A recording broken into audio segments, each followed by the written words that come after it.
Welcome back everyone. Now we are going to learn about the second reaction. The first one we have already completed. So let's start with the second reaction. So our second reaction is if you look closely we have removed two hydrogens. So it is about 2 degree means secondary one. Tertiary is missing. Remember this one? Uh, this one. Primary, secondary. So we just studied in the previous video about the primary. Now it's time for the secondary. So we took the secondary amine, which is also known as ethylamine, because we have two C2 here and we use two molecules of C2H5 here. Okay, so let's proceed here.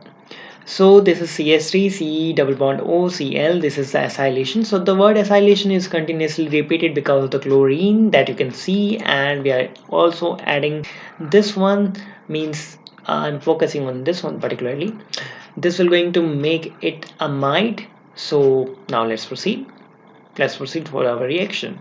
Let me clear this up so that you can enjoy it in a much better way. Okay, now what is actually going to happen? Well, very simple. There is Cl and there is a H. So these both will going to combine and we are going to get HCl, our stable product, just like in the first one. So we have a stable product and that stable product will leave this one as our leading product or the product. So there is nothing to disturb it, so we can have it, and surely this is our product which is formed. Now the name for this one is n comma n, as we are not mining or interested in determining the numbers, so we are using the n everywhere. We are not bound to write the IPAC names here, so I'm using n everywhere. So diethylene amide. Ethylene because C2H5, N comma N because it is on N. N means normal here, by the way. And amide because of this one, as I told you earlier. And this one gets stable. You might ask one thing, that why the water is not removing in this case is because there is hydrogen and there is oxygen. Oxygen can come from here and hydrogen can come from this place or from this place maybe. So it could easily form water, which is most stable. So I am forming HCl again. Well, that's the reaction, that's true, but there should be a logic on that.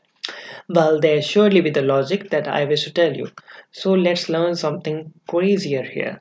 So the things are getting crazy from now. So what I wish to actually tell you, imagine this is a compound that we have, and let's say this is another compound that we have.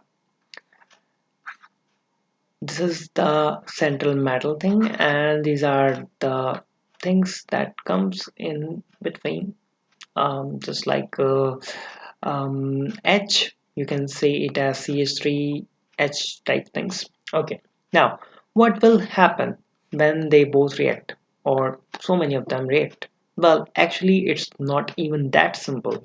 Let me tell you even the deeper version of it, like C H H H Cl, or C double bond O, or C H H H, or just like NH. Well, it's not reaction, don't worry, I'm not talking about the reactions, I'm just talking about the method and the mechanism, that how it's happening. So don't try to figure out the reaction or something like that. We are learning the basics here. So these are all the things. What actually happens in the reaction? When reaction actually happens, there is a huge possibility, listen to me very carefully on this, there's a huge possibility that all the elements or atoms get a chance to make a more stable product, but they will only be stable in that state if all the rest of the products are also stable. That is the key point here. So I hope you have already understood this.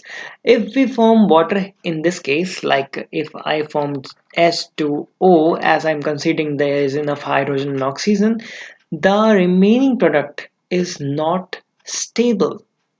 So S2O has, if even if it forms, it has to react again. And this is the actual logic of our chemistry. We can make tons of product out of this, but this is the most suitable best combination for this one.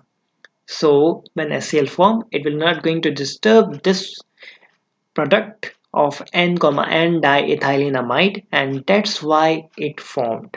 So now we understood the basic and the logic of this one. So acylation step 2 is completed. Now it's time to learn the final acylation reaction that you can see is aromatic in nature. The first and second one was aliphatic. Well, you are getting smarter. Okay, so we are going to learn this one in the next one. So stick with me, take care, God bless, and let's be in the class.